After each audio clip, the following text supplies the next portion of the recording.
We want to return now to this Sunday's parliamentary elections in Iraq and what they mean for the country's long-term stability. For that, we're joined once again by Michael Wahid Hanna.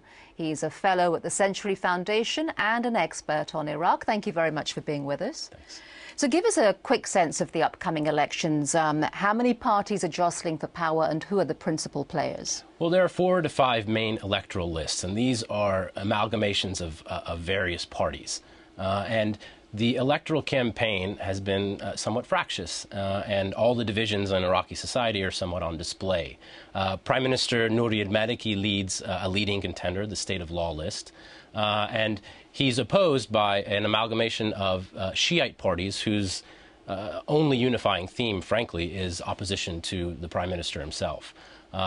The former Prime Minister Ayad Allawi leads another list, another major player, and his platform is essentially secularism, Iraqi nationalism, and he has posited his own position as being contrary to what he sees the prevailing trends in years past in Iraq, mainly being ethno-sectarian politics. And do you think it's going to come down to sort of ethnic sectarian lines in the end, ultimately? It's not as stark as it has been in years past, but this is a country that saw a sectarian civil war that touched off in 2006, and so it's not that far in the back of people's memories. So it's clearly a major dividing principle in Iraqi society.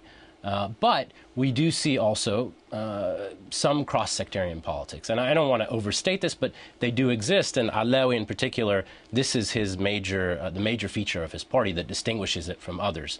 And even the prime minister in the provincial elections of last year emphasized Iraqi nationalism. He got away from some of the religious and sectarian discourse of years past, and that seemed to be a more palatable approach for lots of Iraqis. But at base, there's still a lot of sectarian identity politics at play. OK, so he's not capable then of forming a government along secular lines? Well, it depends on how many votes he gets.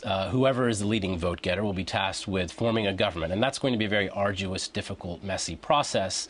But it's unlikely that we'll see someone getting a majority of the vote, able to form an election without, form a government without forming alliances with other leaders. And so, say if Maliki gets a plurality of the vote, he will be then tasked to cobble together a governing alliance that will have to take into account some other communities and parties. Right, and very briefly, do you think that these elections will alter the timetable for the withdrawal of many of the estimated 100,000 U.S. troops who are in Iraq right now? Right, I mean, we're somewhere around 97. By August, we're going down to the residual force that's probably around 50,000.